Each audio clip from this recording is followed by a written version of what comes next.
Alam mo ba na ang punong ito ay tinatawag na lacquer tree, isang katutubong puno sa Silangang Asya na kilala sa kakayahang gumawa ng natural na lacquer. Karaniwan itong tumutubo sa mainit-init na mahalumigmig na mga rehiyon ng bundok at maaaring umabot ng hanggang 66 na talampakan ang taas. Ang balat nito na kulay abo na kayumanggi at ang mga dahon nitong sangahan ay ginagamit sa paggawa ng lacquerware, handicraft furniture at protective coating at traditional na lacquer art sa China, Japan at Korea. Lahat ay nagmula sa natural na materyal na ito.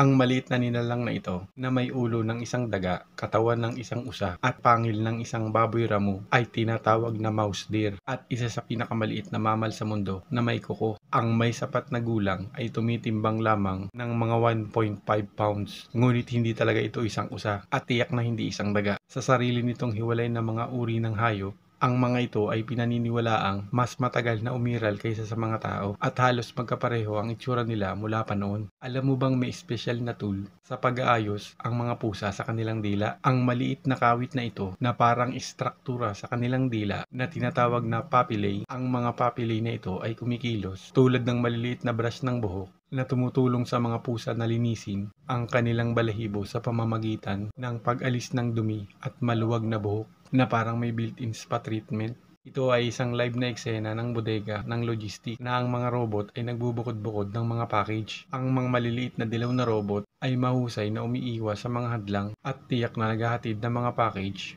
sa tamang mga puwang sa ibaba. Alam mo ba kung paano gumagana ang maliliit na robot na ito? Ang mga manggagawa ay naglalagay ng mga package sa naghihintay na mga robot. At ang mga robot pagkatapos ay otomatikong ini-scan ang barcode sa ilalim ng package at nagnanavigate sa tamang puwang. Kahit paano mo igalaw, ang manok na ito ay nananatiling steady ang ulo nito. Bakit kakaiba sa manok ang abilidad na ito? Maraming mga ibon ang maaaring gawin ang kapareho nito. Ang dahilan ay isang bony structure na tinatawag na scleral ring na nakapalibot sa kanilang mga mata. Ang structural na ito ay hindi lamang pinoprotektahan ng eyeballs kundi nililimitahan din ang paggalaw nito. Ang mga ibon tulad ng mga manok ay umaasa sa isang matatag na larangan ng paningin upang pagmasdan ang kanilang paligid kapag sila ay kumakain o nananatiling alerto para sa mga mandaragit. Ang hayop na ito nakalalabas ng salupa ay isang mole. Tinatawag din itong blind mouse. Ngunit wala itong kaugnayan sa mga daga. Ang espesyal dahil ang kanilang mata ay napakaliit, halos wala na. Kung kukunin mo ito ng direkta tulad nito, ito ay magre-react ng napakatindi. Dahil ang mole ay aktibo sa ilalim ng lupa na ang matagal na pagkakalantad sa sikat ng araw ay maaaring magulo ang central nervous system ng isang mole. Kaya bihira itong makita sa ibabaw ng lupa. Ang mga mole na ito ay sensitibo sa pangamoy pandama at pinanganak din na may dalawang maliliit na animoy palang mga galamay. Ang isang laser-guided machine na ito ay nagkakabit ng mga dekorasyong mga perlas sa tela na may tumpak na pagkakahanay. Otomatiko nito itong pinagaganda na may katiyakang bilis at katumpakan sa proseso ng dekorasyon ng tela o damit.